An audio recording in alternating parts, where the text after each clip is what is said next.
إنهم يثنون صدورهم ليستخفوا منه ألا حين يستغشون ثيابهم يعلم ما يسرون وما يعلنون إنه عليم بذات الصدور وما من دابة في الأرض إلا على الله رزقها ويعلم مستقرها ومستودعها كل في كتاب مبين وهو الذي خلق السماوات والأرض في 6 أيام وكان عرشه على الماء ليبلوكم أيكم أحسن عملا ولئن قلت إنكم مبعوثون من بعد الموت ليقولن الذين كفروا إن هذا إلا سحر مبين ولئن أخرنا عنهم العذاب إلى أمة معدودة ليقولن ما يحبسه ألا يوم يأتيهم ليس مصروفا عنهم وحاق بهم ما كانوا به يستهزئون ولئن أذقنا الإنسان منا رحمة ثم نزعناها منه إنه ليئوس كفور ولئن أذقناه نعماء بعد ضراء مسته ليقولن ذهب السيئات عني إنه لفرح فخور إن الذين صبروا وعملوا الصالحات أولئك لهم مغفرة وأجر كبير فلعلك تارك بعض ما يوحى إليك وضائق به صدرك أن يقولوا لولا أنزل عليه كنز أو جاء معه ملك إنما أنت نذير والله على كل شيء وكيل أم يقولون افتراه قل فأتوا بعشر سور مثله مفتريات وادعوا من استطعتم من دون الله إن كنتم صادقين فإن لم يستجيبوا لكم فاعلموا أنما أنزل بعلم الله وأن لا إله إلا هو فهل أنتم مسلمون من كان يريد الحياة الدنيا وزينتها نوفي إليهم أعمالهم فيها وهم فيها لا يبخسون أولئك الذين ليس لهم في الآخرة إلا النار وحبط ما صنعوا فيها وباطل ما كانوا يعملون أفمن كان على بينة من ربه ويتلوه شاهد منه ومن قبله كتاب موسى إماما ورحمة أولئك يؤمنون به ومن يكفر به من الأحزاب فالنار موعده فلا تك في مرية منه إنه الحق من ربك ولكن أكثر الناس لا يؤمنون ومن أظلم ممن افترى على الله كذبا أولئك يعرضون على ربهم ويقول الأشهد هؤلاء الذين كذبوا على ربهم ألا لعنة الله على الظالمين الذين يصدون عن سبيل الله ويبغونها عوجا وهم بالآخرة هم كافرون أولئك لهم يكونوا معجزين في الأرض وما كان لهم من دون الله من أولياء يضاعف لهم العذاب ما كانوا يستطيعون السمع وما كانوا يبصرون صدق الله العظيم اللهم ارحمنا بالقرآن واجعله لنا إماما ونورا وهدى ورحمة اللهم ذكرنا منه ما نسينا وعلمنا منه ما جهلنا وارزقنا تلاوته آناء الليل وأطراف النهار واجعله لنا حجتين يا رب العالمين ولله الأسماء الحسنى فادعوه بها وذروا الذين يلحدون في أسمائه سيجزون ما كانوا يعملون يا الله يا رحمن يا رحيم يا ملك يا قدوس يا سلام يا مؤمن يا مهيمن يا عزيز يا جبار يا متكبر يا خالق يا بارئ يا مصور يا غفار يا قهار يا وهاب يا رزاق يا فتاح يا عليم يا قبيض يا بسيط يا خفيض يا رفيع يا معز يا مضل يا سميع يا بصير يا حكم يا عنده يا لطيف يا خبير يا حليم يا عظيم يا غفور يا شكور يا علي يا كبير يا حفيظ يا مقيت يا حسيب يا جليل يا كريم يا رقيب يا مجيب يا واسع يا حكيم يا ودود يا مجيد يا بعيث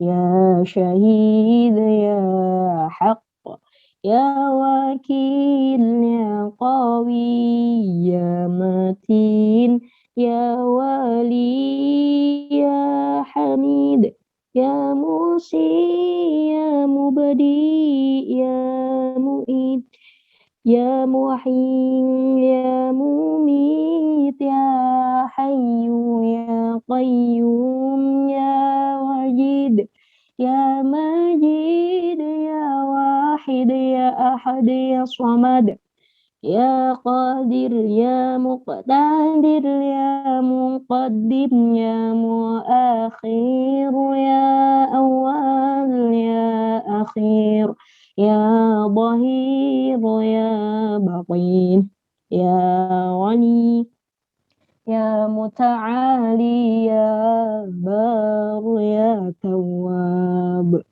يا منتقم يا عفو يا رؤوف يا ملك الملك يا ذو الجلال والإكرام يا مقسيط يا جميع يا غني يا منيب يا ماني يا ضار يا نافع يا نور يا هادي يا بديع يا بقي يا ورث يا رشيد يا صبور يا الله يا الله يا الله يا Allah ya Allah.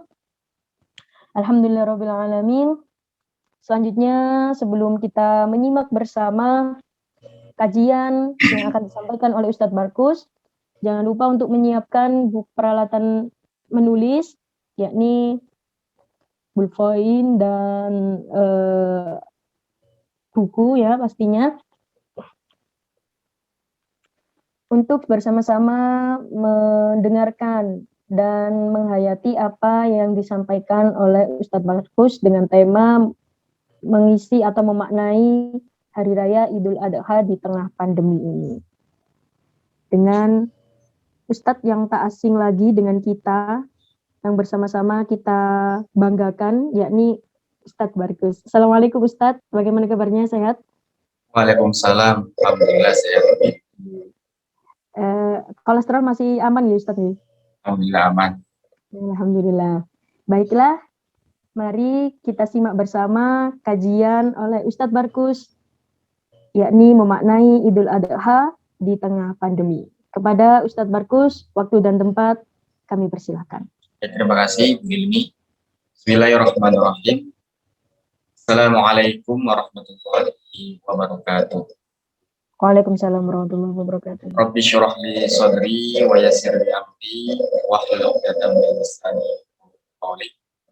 Alhamdulillahirabbil alamin. Assalatu wassalamu ala Rasulillahil karim. Asyhadu an la ilaha illallah wahdahu la syarika lah wa asyhadu anna Muhammadan abduhu wa rasuluhu amma ba'du. Yang kami hormati Pak Zain selaku kepala sekolah dan Bapak Ibu sekalian serta siswa-siswi SMA Islam Surya Buana Malang yang sangat kami banggakan.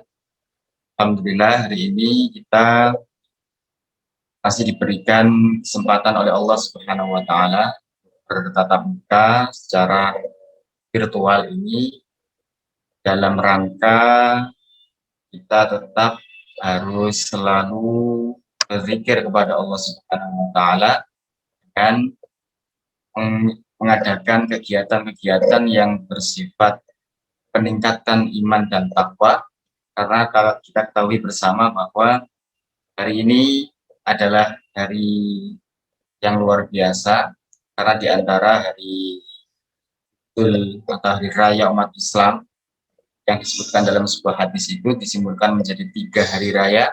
Yang pertama hari raya Idul Fitri, kemudian hari raya Idul Adha, kemudian yang terakhir adalah hari Jumat. Sedangkan hari ini bertepatan dengan masih dalam rangkaian kegiatan ibadah di dalam hari raya Idul Adha. Nah, hari ini masuk hari kedua ya. Hari pertama di hari Tasyrik. Artinya Tasyrik itu kan tanggal 11, 12, dan 13 Zulhijjah. 10 Zulhijjah kita mengadakan sholat Id dan bertepatan tepat dengan perayaan Hari Raya Idul Kurban itu. Kemudian tanggal 11, 12, 13 itu masih rangkaian dari ibadah Idul Adha. Artinya itu hari kita untuk makan-makan. Hari untuk yang pertama makan, menikmati hidangan, kemudian yang kedua tetap memperbanyak zikir, memperbanyak belajar istighfar, kemudian bertaubat kepada Allah Subhanahu wa taala. Karena ini momentum kita. Dan hari ini kita diberi kesempatan oleh Allah Subhanahu wa taala, ini juga kenikmatan yang luar biasa, yang mana di tengah pandemi ini sangat banyak sekali kalau kita lihat di media sosial ataupun di berita-berita resmi televisi nasional, tentunya pandemi ini ternyata masih belum juga berlalu. Kalau kita lihat pasien positif semakin hari itu selalu bertambah. Kita menyangka bahwasanya ini 1 tahun ini sudah selesai, namun ini sudah hampir mendekati 1,5 tahun.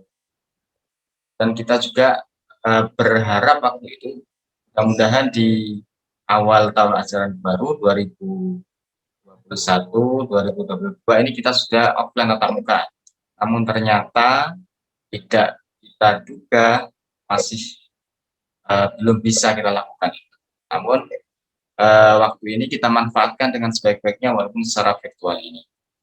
Dua kalinya shalawat dan salam tak lupa kita curahkan kepada Nabi kita Muhammad SAW, karena dengan jasa beliaulah, perjuangan beliaulah menyebarkan ajaran Islam yang dimulai dari kota Makkah kemudian kota Madinah sampai menyebar luas ke seluruh dunia. Dan kita termasuk orang-orang yang alhamdulillah diberikan hidayah oleh Allah Subhanahu wa taala, bisa memeluk ajaran Islam, bisa menjalankan aktivitas-aktivitas yang terdapat dalam ajaran Islam itu. Termasuk hari ini kita mengadakan acara-acara yang semacam. Anak-anakku semua yang saya banggakan, kalau kita melihat tentunya di media sosial, pandemi itu diresmikan oleh Presiden Joko Widodo sekitar bulan Maret kalau tidak salah. Kalau Pak baru tidak salah bulan Maret tahun 2020. Sekarang tahun 2021. Sekarang di bulannya 1 tahun lebih, April, Mei, Juni, lebih 4 bulan. 1 tahun lebih 4 bulan, hampir mendekati 1,5 tahun. Tentunya terjadi banyak hal baru, yang mana waktu awal-awal pandemi itu sekitar 2024 kita dikagetkan dengan beberapa aturan-aturan, yang mana aturan-aturan itu ternyata bertujuan untuk mencegah sebenarnya kita melaksanakan sekolah dengan model daring, yang banyak sekali pengajian-pengajian yang disajikan secara daring seperti ini. Yang penting lagi adalah tatap muka dalam hal belajar mengaji. Kalian sudah mulai menggunakan hal baru. Yaitu kita belajar online semacam ini adalah hal baru yang tidak pernah kita bayangkan ternyata hari ini terjadi. Kita belajar semacam ini, ya, sekolahan atau Bapak Ibu guru kalian ini tidak bisa mendampingi secara detail. Namun ini adalah upaya-upaya dari Bapak Ibu guru kalian agar supaya kalian tetap bahasa Jawanya teropeni dengan baik walaupun tidak ketemu langsung. Jadi kegiatan semacam ini sebenarnya ya agar kalian itu tidak merenung sendiri, kemudian main game dan seterusnya. Misalkan dalam tatap muka ini ada yang santai-santai ya, tidak masalah sebenarnya, akan tapi tidak mendapatkan berkah dari tasyrik atau rangkaian kegiatan dalam ibadah Idul Adha. Insya Allah semua sudah makan sate apa belum ini ya? Umam sudah makan sate, Umam? Apa Pak? Sudah makan sate ya? Belum? Gak tahu Pak.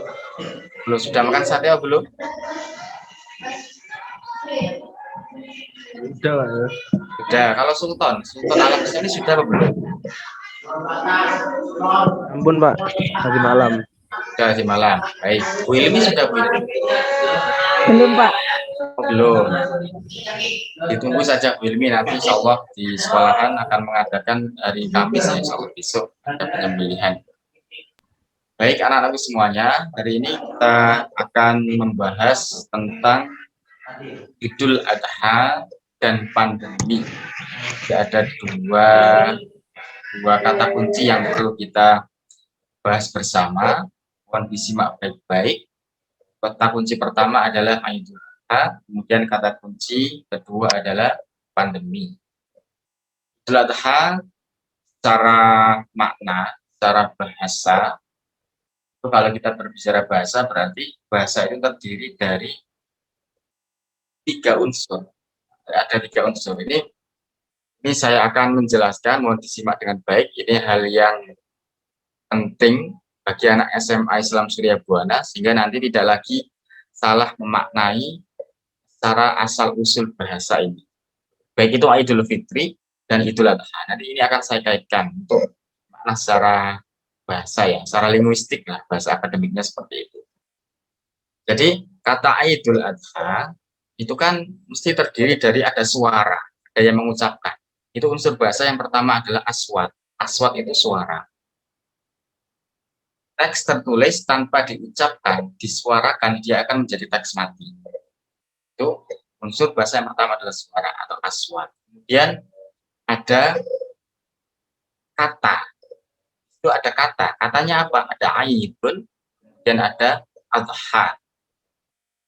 Yang ketiga adalah tarokib. Tarokib itu adalah susunan kata.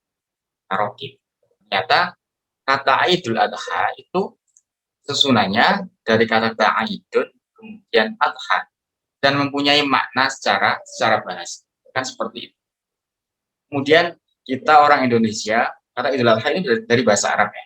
Kita sudah mengetahui semuanya. Menjadi bahasa Indonesia ternyata menjadi satu kata.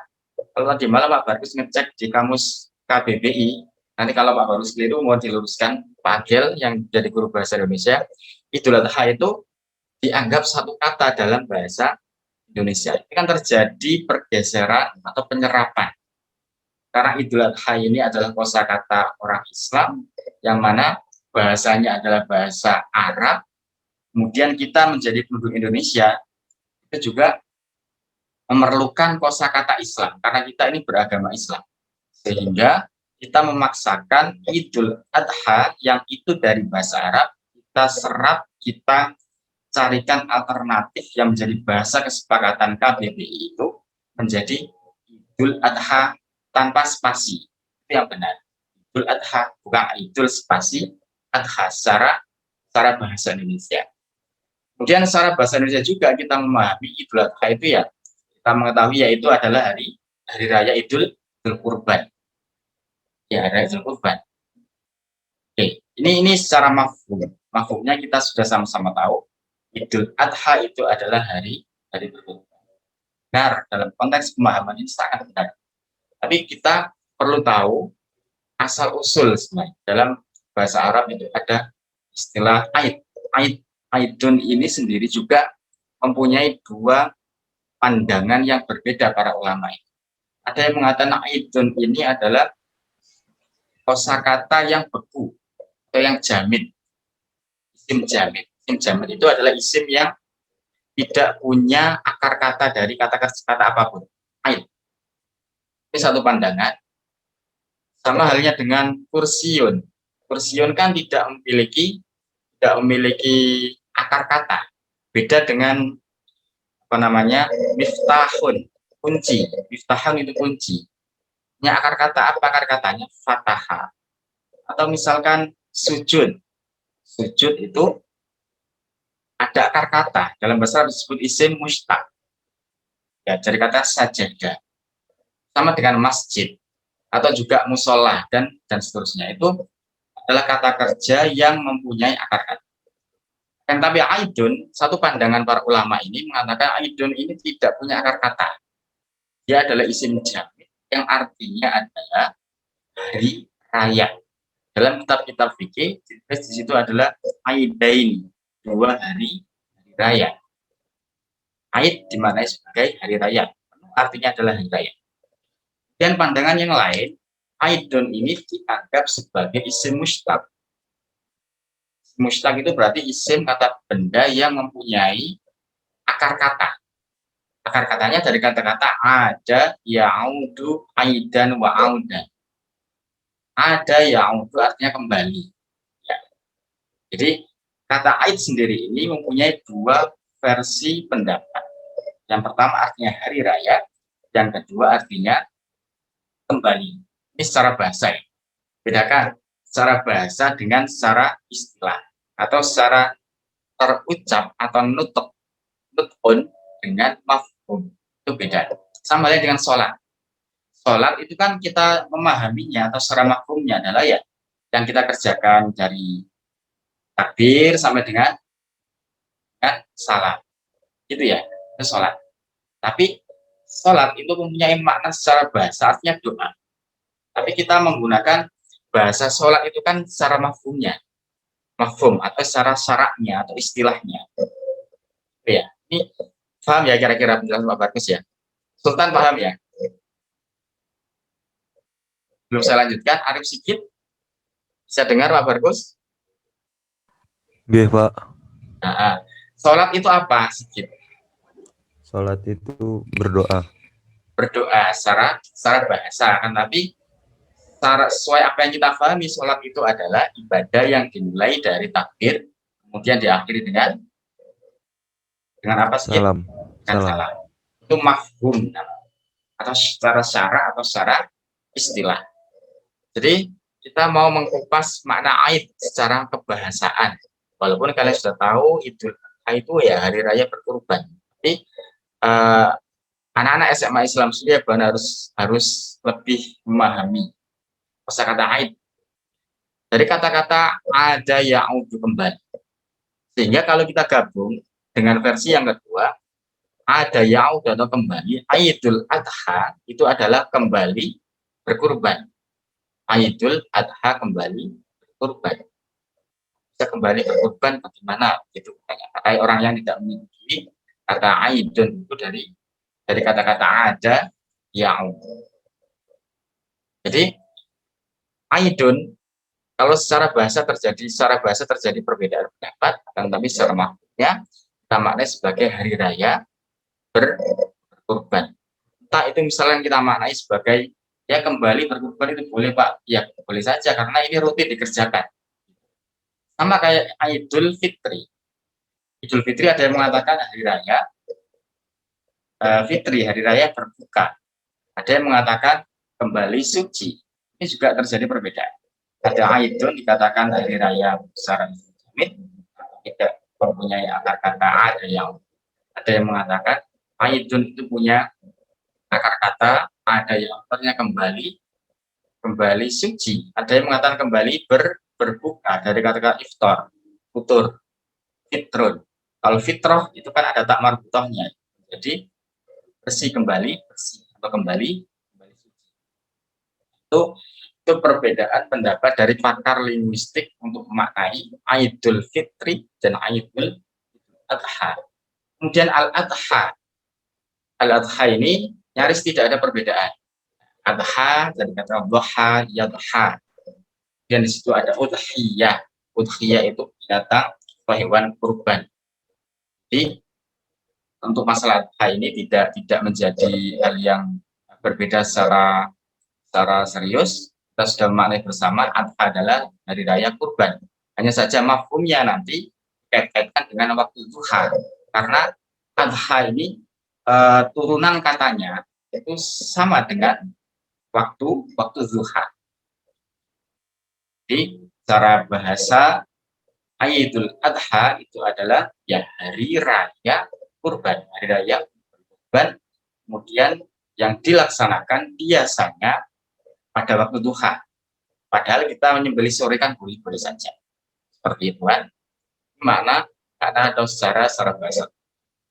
Nah, aku semuanya, Idul Adha itu adalah sebuah hari yang dimana dengan tujuan selain kita itu menyembelih binatang, ada akar sejarahnya. Akar sejarahnya akan saya sajikan di dalam Al-Quran. Dalam Al-Quran surah ini saya akan share dulu. Kita akan pelajari sama-sama. Baik, dalam surat As-Saffat. Ini nanti Pak Bagus ini tidak menjelaskan secara detail ceritanya seperti apa, kan, tapi ini secara gambaran secara umum dari ayat Al-Quran As-Saffat ayat 100 terus 2. Kita pahami bersama. A'udzubillahi minasyaitonirrajim. Bismillahirrahmanirrahim. Qala ya bunayya inni ara fil manami anni adbahuka fanzur madza tara. Qala ya abati if'al ma tu'mar satajiduni insyaallah minas shabirin. Yang artinya Ibrahim mengatakan, ya bunayya inni ara fil manami, wahai anakku, sungguhnya aku. Ibrahim mengatakan kepada anaknya, aku benar-benar fil manami, melihat engkau dalam mimpi. Ara fil manami, dalam mimpi. Anni adbahuka, aku menyembelihmu. Fangzur maza tarot, maka pikirkan apa pendapatmu. Dan Ismail menjawab, ya abadi if'al ma tu'mar, wahai ayahku, wahai bapakku, kerjakanlah apa yang diperintahkan Tuhanmu. Satajiduni insyaallah as-solihin, insyaallah engkau akan mendapatkan termasuk orang yang bersabar. Ini adalah cerita yang luar biasa. Bayangkan seorang ayah diminta untuk menyembelih anaknya, anak yang ditunggu. Kata Ibrahim ini memikirkan dengan kuat, memikirkan yang sang anak juga. Seharusnya kalau kita ini manusia yang normal, sangat ketakutan. Anaknya takut, ayahnya juga takut, khawatir. Ini bisa jadi tidak terjadi karena keteguhan dan ketaatannya Ibrahim dan Ismail kepada Allah Subhanahu wa Ta'ala. Maka terjadilah gelar acara untuk menyembelih Ismail. Ini cerita atau fakta ini. Cerita yang faktual yang terjadi di masa lalu, di zaman Nabi Ibrahim dan Ismail. Cerita ini tidak boleh diragukan sedikit pun oleh orang Islam. Karena ini adalah keterangan atau cerita yang ada di dalam Al-Quran. Ini bukan cerita yang biasa. Ini bukan novel, apalagi film-film yang biasa Bu Hilmi sering melihat, bukan novel. Artinya ini adalah butuh keyakinan yang mendalam bagi seorang muslim bahwasanya cerita itu benar adanya. Dan kalau kita mengamati, kalau kita mendramatisir cerita itu sungguh luar biasa. Maka dijelaskan di ayat 110 sampai 107 dalam surat yang sama, wa fadainahu bidzibhin azim, dan kami tebus anak itu dengan seekor sembelihan yang besar. Dalam sebuah cerita itu dikatakan bahwasanya Ismail sudah bersiap-siap untuk disembelih. Sudah disembelih. Akan tetapi pisau yang digunakan oleh Ibrahim ayahnya tadi itu tidak mempan untuk memutus leher Ismail dengan kuasa Allah. Kemudian kami tebus anak itu dengan seekor atau 9 yang besar. Wa tarakna alaihi fil akhirin, dan kami abadikan untuk Ibrahim pujian yang baik di kalangan orang-orang yang datang kemudian. Salamun ala Ibrahim, kesejahteraan semoga dilimpahkan kepada Nabi Ibrahim. Kadzalika najzil muhsin, demikianlah kami memberikan balasan kepada orang-orang yang berbuat baik.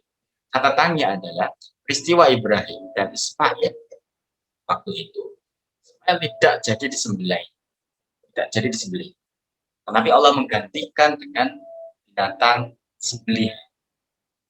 Dalam hadis disebutkan bahwasanya diganti dengan seekor kambing. Kemudian wa tarakna alaihi fil akhirin, akhirnya apa? Kita mengenang kisah itu. Dan setiap kali kita sholat, kita membaca sholawat Ibrahim, Allah menjadikan itu sebagai pengingat kepada kita semuanya.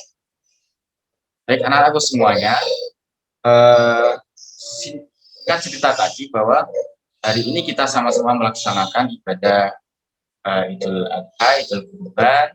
Tentunya ada hal-hal yang perlu al-mau'idhah, hal-hal yang kita ambil pelajaran atau hal penting dalam masa pandemi ini. Walaupun kita sholatnya itu secara mandiri, termasuk Pak Barkus di rumah, sholatnya sendirian, karena di sekitar Pak Barkus itu sulit ya sulit ditemui orang yang menggelar sholat Id. Sama halnya dengan sholat Idul Fitri di hari-hari sebelumnya atau di tahun kemarin masih sama.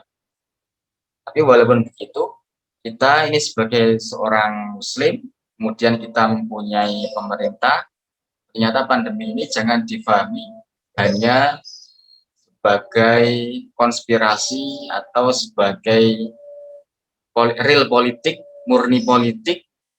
Kenapa? Karena ini terjadi tidak hanya di negara Indonesia.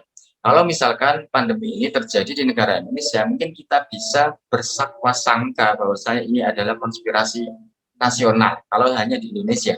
Tetapi ini pandeminya ini mewabah kepada seluruh dunia. Seluruh dunia. Kalau kalian suka bola misalkan, melihat Euro, lupa di stadion nggak ada yang pakai masker. Setelah pertandingan itu, itu rata-rata swab, kemudian mayoritas dan Euro kemarin itu kalau kita melihat di negara di Inggris kok sudah nggak pakai masker dan seterusnya, ini bagaimana? Berarti kita ini adalah dikonspirasikan gitu. Jangan berpandangan seperti itu. Arab Saudi saja yang ibarat dia itu negara super kaya. Kalau kita lihat di sekitar Ka'bah, di video-video beredar itu, sholatnya juga masih berjarak. Artinya pandemi ini menyerang di seluruh dunia, tidak hanya di Indonesia. Di Malaysia mengadakan PPKM, kemudian di Saudi, semua negara. Di Cina dan seterusnya.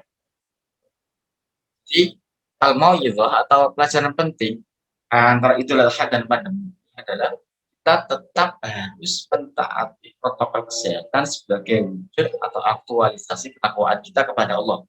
Bisa Pak, saya taat prokes, apa kaitannya dengan takwa kepada Allah? Apa kaitannya? Ternyata di dalam Al-Quran, kemudian ketakwaan secara bahasa juga dimaknai sebagai kehati-hatian oleh Umar bin Khattab. Umar bin Khattab itu memaknai takwa itu ibarat kita masuk ke dalam lorong, yang dimana lorong itu gelap gulita. Lorong itu banyak duri. Jika kita diminta untuk masuk, tentunya apa yang kita lakukan? Kita akan berjalan hati-hati, lari cepat. Nah, kita pasti akan berjalan hati-hati. Takwaan secara bahasa saja sudah bisa mengcover bahwasanya mentaati prokes itu adalah wujud ketakwaan kita kepada Allah, karena kita adalah hati. Jadi dari apa Pak? Dari virus. Dengan cara apa? Kita menggunakan masker. Sekiranya kalau kita keluar, kita pakai masker kita. Dan ketika kita sampai rumah, bisa mungkin prokes itu dilaksanakan. Baik itu ketika kita di rumah, kita keluar, kita beraktivitas apapun, prokes itu harus tetap dilaksanakan sebagai wujud kepada Allah. Tidak hanya secara bahasa yang memperkuat bahwasanya prokes itu wujud ketakwaan. Kita mentaati pemerintah kita. Dalam surat An-Nisa disebutkan, A'udzubillahi minasyaitonir rajim. Ya ayyuhalladzina amanu atiillaha wa atiiur rasulah wa ulil amri minkum. Hai orang-orang yang beriman, taatilah Allah, taatilah Rasul, dan juga taatilah ulil amri. Ulil amri di Indonesia ini siapa? Adalah pemimpin kita, baik itu para ulama, baik itu juga presiden kita. Jika pemerintah sudah menghimbau agar menjaga kesehatan, mentaati prokes dan seterusnya, maka kita laksanakan. Kenapa? Karena tujuannya pemerintah adalah semata-mata agar supaya pandemi ini tidak menyebar. Ketika pandemi menyebar dan banyak sekali orang yang terkena virus tersebut, pemerintah ini akan kerepotan. Kalau kita perhatikan di rumah sakit di Saiful Anwar Malang, sudah penuh informasinya. Kemudian di Lamongan, itu saya dengar karena Bapak harus dari Lamongan juga sama, sudah penuh rumah sakit sama di Lamongan. Kemudian ada rumah sakit yang negeri itu juga sama. Artinya Bapak Rus hari ini mengajak pada semuanya tetap jangan dikira mentaati protokol kesehatan itu adalah sesuatu yang mubah dan tidak menimbulkan bahaya. sangat menimbulkan pahala. Kenapa? Karena memang kita itu menjaga diri kita, kemudian menyelamatkan orang lain. Itu yang pertama. Yang kedua, al-mau'idhah atau hal penting yang bisa kita pahami adalah masalah pandemi ini bukan soal sikap takut atau tidak takut serta paranoid atau tidak, melainkan menyangkut pertaruhan keselamatan jiwa dan hajat hidup manusia yang harus dijaga seksama serta agar kasus COVID tidak semakin berat. Jadi antara takut ya kemudian panik itu hal yang perlu kita cermati. Orang takut kena COVID, kemudian orang panik kena COVID, atau khawatir berlebihan, itu berbeda. Ya, kalau kita menjalani aktivitas sehari-hari ya biasa saja, dan kita sudah menjalankan prokes, tentunya jangan kemudian takutnya berlebihan. Kalau takut berlebihan itu bisa menjadi hal yang negatif juga untuk diri kita. Tetapi rasa takut yang berlebihan yang saya garis bawahi bahwasanya tidak perlu takut secara berlebihan. Khawatir itu boleh, itu manusiawi. Karena apa? Demi menjaga diri kita maupun orang-orang. Ayat yang terkait di sini Bapak harus tulis surat An-Nisa ayat 29. A'udzubillahi minasyaitonir rajim. Wa la taqtulu anfusakum innallaha kana bikum rahim. Janganlah engkau membunuh diri kamu sendiri. Sesungguhnya Allah Maha Penyayang kepada kalian. Ibarat kita ini istilahnya lepas tanpa prokes kemanapun kita pergi, tanpa khawatir, apalagi menganggap COVID ini tidak ada sama sekali, kita menyombongkan diri, ya itu sangat rawan sekali. Itu sangat terkait dengan ayat ini, bahwasanya di situ ada larangan jangan engkau membawa atau membunuh diri kamu sendiri. Atau di ayat lain disebutkan wala tulqu biaidikum ila tahlukah, jangan engkau membawa diri kalian kepada sesuatu yang buat kebinasaan. Berikutnya ada sebuah kaidah fikih, yaitu darul mafasid muqaddamu ala masoleh. Menolak segala macam bahaya lebih didahulukan daripada yang mendatangkan kebaikan. Kita tahu sholat berjamaah itu mendatangkan kebaikan. Kita tahu memotong hewan kurban rame-rame itu mendatangkan kebaikan. Kita tahu bahwasanya sholat Idul Adha Idul Fitri itu mendatangkan kebaikan. Kita tahu sekolah tiap hari tatap muka bareng-bareng itu mendatangkan kebaikan. Akan tetapi ternyata kalau kita berkumpul kemudian mendatangkan bahaya, tentunya itu perlu kita hindari berkumpul walaupun bermanfaat. Sholat itu kurang manfaat apa? Demi menjaga bahaya yang kemudian akan muncul lebih parah lagi, maka kaidah ini sangat pakai. Darul mafasid, kita menolak bahaya itu didahulukan daripada kita mengambil manfaat sekolah kita tatap muka, manfaat kita sholat berjamaah, manfaat kita memotong-motong rame-rame. Jadi lebih bersifat antisipatif, antisipasi berarti ya sangat sesuai dengan Islam, apalagi dengan tambah kaidah darul mafasid muqaddamu ala jalbil masoleh, menolak segala macam bahaya lebih didahulukan daripada mendatangkan segala kebaikan. Pokoknya kalau kebaikan apapun yang kita lakukan kemudian berdampak bahaya, mending ditinggalkan kebaikan. Itu makna darul mafasid muqaddamu ala jalbil masoleh. Berikutnya, yang perlu kita lakukan di masa pandemi ini dalam konteks hari raya ini, membatasi aktivitas berkerumun. Kalau kita mengkaji dalam sebuah hadis, ternyata Nabi sendiri pernah menghadapi wabah tersebut. Dalam sebuah hadis ini diriwayatkan oleh Muslim, idza sami'tum bitta'un bi ardin fala tadkhuluha. Apabila kamu mendengar wabah berjangkit di suatu negeri, maka janganlah kamu datangi negeri itu. Wa idza waqa'a bi ardin, dan apabila wabah itu terjangkit di tempat kamu, antum biha, sedangkan kamu fala takhruju minha, juga kamu jangan keluar. PPKM itu menerapkan hadis ini. Jadi Pak Polisi, Pak Satpol PP itu sangat Islami. Kenapa? Karena menerapkan hadis ini sebagai dasar. Nah, kalau di zaman Nabi juga ada himbauan seperti itu. Hanya saja berbeda apa? Kalau di zaman Nabi mungkin kita membatasinya itu sangat mudah. Yang pertama, transportasi itu tidak sebanyak sekarang. Mungkin hanya ada unta dan kuda atau kaki, itu alat transportasinya.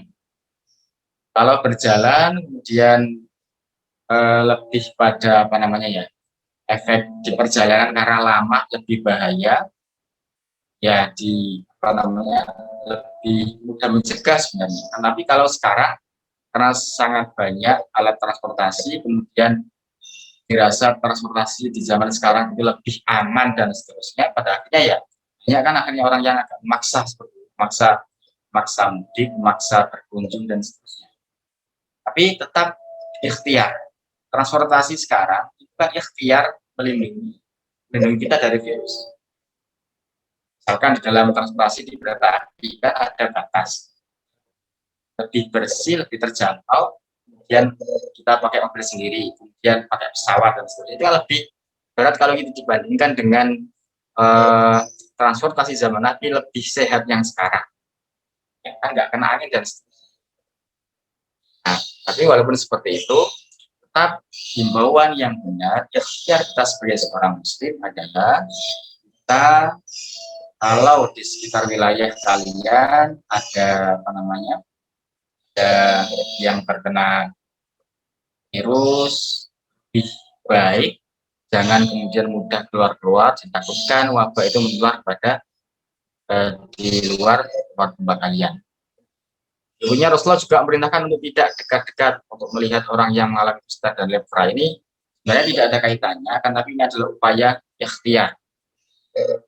Upaya ikhtiar kita, saya mengambil mafhumnya adalah bahwa terkadang kalau kita sering berdiskusi soal sesuatu yang negatif, biasanya itu yang akan muncul adalah kita panik, kita khawatir. Panik dan khawatir, dan kita merasa putus asa, akhirnya kita beraktivitas apapun kita malas. Jadi jangan terlalu sering-sering melihat berita-berita yang sifatnya itu membuat kita takut pandemi ini, walaupun itu sebuah ikhtiar, akan tapi jangan sampai diri kita merasa pesimis dengan dunia ini. Bila menjadi sampai melakukan hal-hal yang putus asa. Jangan sampai. Berikutnya, inkonsistensi akan membuat langkah penanganan COVID-19 menjadi maju mundur atau fluktuatif yang akhirnya kondisi bisa tidak terkendali. Sebenarnya kalau kita ini mau serius sekali, skalanya skala besar, kita menangani kasus ini sebenarnya mudah dilakukan kalau itu tertata dengan rapi. Ini terkesan kritik kepada aparat, akan tapi ini hal yang benar yang perlu kita sampaikan. Kita lakukan di dalam lingkungan kita saja. Kalau kita konsisten, kemudian tidak maju mundur menangani ini, ya akan yang terjadi apa yang terjadi ya, pandemi ini tidak bisa cepat terkendali. Makanya sekarang sudah setahun setengah ini masih banyak sekali virus-virus belum, masih banyak menyebar dan belum diatasi. Baik anak-anakku semuanya, terlepas dari itu semuanya, lalu apa yang kita lakukan? Yang pertama, tetap optimis bahwasanya pandemi ini pasti akan berlalu. Harus ada optimis. Seorang muslim tidak boleh pesimis. Contoh saja Bu Ilmi. Bu Ilmi itu sudah beli arang duluan, ya, bakar-bakar gitu ilmiah, walaupun belum dapat daging. Itu bentuk optimisnya Bu Ilmi. Sama dengan sekarang. Kita jangan kemudian menyiapkan ini pembelajaran online terus. Kita siapkan yang offline, itu adalah bentuk optimis kita kepada kehidupan ini. Kemudian yang kedua, ikhtiar. Ikhtiar ini sangat penting sekali. Ikhtiar dalam hal apa? Yang pertama menjaga diri kita. Yang kedua, ikhtiar ya menangani agar supaya wabah ini tidak tersebar terlalu luas. Dan misalkan kita sudah berikhtiar, ternyata kita terkena, kemudian kita sakit, itu kita pasrah kepada Allah SWT. Tapi yang ketiga adalah kita bertawakal kepada Allah, sudah pasrahkan. Ini adalah sebuah takdir Allah. Virus ini terjadi adalah takdir Allah. Kenapa dikatakan demikian? Karena memang Allah itu sudah tahu bahwasanya tahun 2021, tahun 2022 itu adalah tahun pandemi, itu tahu, Allah sangat tahu. Karena Allah itu maha tahu. Dan sebuah hadis dikatakan, kataballahu maqadiril khalaiq qabla yakhluqas samawati wal ardi sab'i bi khamsi wa isrina sana. Allah telah menulis takdir atau kejadian manusia dari awal sampai akhir itu 50.000 tahun sebelum penciptaan langit dan bumi. Yang kita butuhkan adalah kita mengharap kepada Allah, kita berdoa kepada Allah agar supaya perubahan ini bisa lebih baik lagi, pandemi cepat. Ini yang ketiga yang perlu kita lakukan di masa-masa ini dan di hari-hari Idul Adha ini. Kita beristighfar kepada Allah Subhanahu wa taala, kita bertaubat, Allah masih memberikan waktu kepada kita semuanya. Bertaubat kepada Allah, kita mengingat bahwasanya pandemi ini sudah berapa ratus, bukan berapa ribu orang atau saudara-saudara kita Islam Muslim yang meninggal dunia disebabkan oleh virus ini. Tentunya ini juga kita bisa menjadikan motivasi agar supaya kita itu mengingat hari akhir, kita mengingat kematian. Setelah kita mengingat kematian, kemudian apa yang kita lakukan? Kita menyiapkan, kita memperbaiki sholat kita. Bagi sholat kita, apakah sholat saya ini masih bolong-bolong? Apakah perbuatan saya ini ada yang konsisten menyalahi aturan agama Islam atau tidak? Dan bagaimana sikap saya kepada orang tua, apakah saya ini dinilai sebagai orang yang durhaka atau tidak? Itu perlu kita evaluasi. Sholat kita, hubungan kita kepada Allah, hubungan kita kepada orang tua, hubungan kita kepada sesama manusia dan seterusnya. Sebenarnya kalau kita bicara soal kematian, Allah tidak memandang dan kita sama sekali tidak tahu usia berapa kita akan dicabut oleh Allah Subhanahu wa taala. Baik itu misalkan disebabkan karena penyakit COVID itu, virus COVID atau yang lain. Allah yang tahu. Allah yang tahu kapan kita diambil oleh Allah Subhanahu wa taala. Karena itu perlu kita persiapkan. Banyak sekali kata-kata mutiara bahwasanya beramallah engkau, sholatlah engkau, puasalah engkau, berbaktilah engkau kepada orang tua, seolah-olah besok engkau mati. Ya, seolah-olah engkau besok itu mati, dan bekerja keraslah, belajarlah seolah-olah engkau itu hidup selamanya. Mungkin itu yang bisa Pak Barko sampaikan, semoga bermanfaat untuk kita semuanya. Kita evaluasi bersama, muhasabah termasuk Pak Barko juga kalian, dan juga siswa-siswi SMA Islam Sudah Buana ini. Mari kita bermuhasabah, perbaiki diri kita. Terima kasih, kurang lebihnya mohon maaf. Assalamualaikum warahmatullahi wabarakatuh.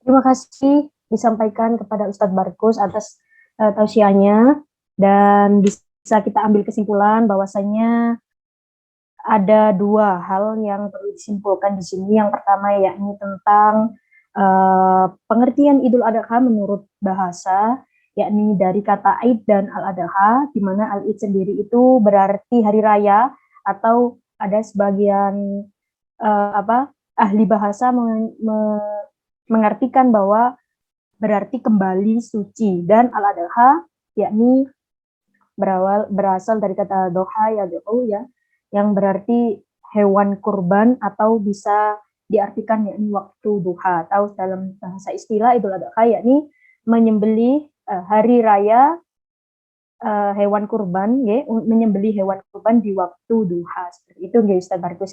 Dan yang kedua yakni bagaimana kita menyikapi pandemi ini, yakni dengan berpositif dan melakukan 3 hal, yakni optimis, ikhtiar, dan tawakal, serta memuhasabah diri atau mengingat-ingat atau merenungkan bahwasanya pandemi ini adalah bentuk Allah Subhanahu wa taala agar kita bersyukur, agar kita selalu ingat kepada Allah, agar kita selalu memohon ampun kepada Allah Subhanahu wa taala. Seperti itu nggih.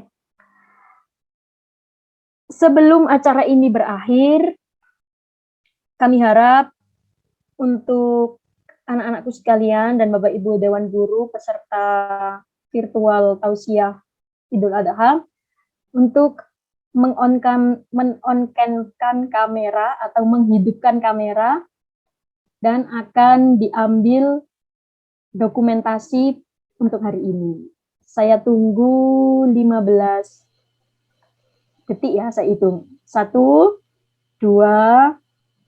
3, 4, 5, 6, 7, 8, 9, 10. Ya, kami hitung 1 sampai saya hitung 1 sampai 3 semuanya apa ya enaknya ya? Gini apa gini ya? Gini aja ya? Apa gimana ya? Gini aja ya semuanya ya. Oke. Saya hitung 1 sampai 3. Pak Fas sudah siap ya untuk screen capture-nya? Sudah siap ya Pak ya? Oke, semuanya 1. Bentar. 1, 2, 3.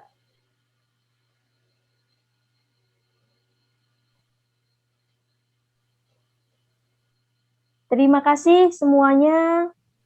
Sampai jumpa pada kesempatan yang lain. Semoga kajian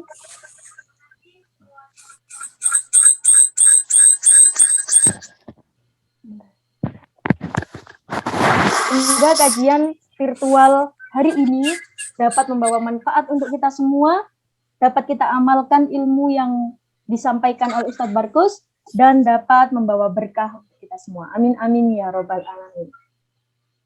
Untuk itu, mari kita akhiri acara hari ini dengan membaca doa kafaratul majelis bersama-sama. Bismillahirrahmanirrahim. Subhanakallahumma wa bihamdika asyhadu an la ilaha illa anta astaghfiruka wa atubu ilaik. Sebelum itu ada satu pantun. Ada siswa namanya Sultan, hobinya membaca Al-Quran. Jangan lupa jaga kesehatan dan makan satenya jangan kebanyakan. Terima kasih. Wassalamualaikum warahmatullahi wabarakatuh. Waalaikumsalam warahmatullahi wabarakatuh. Terima kasih Bu Ilmi, Pak Bartus, dan Bapak Ibu semua.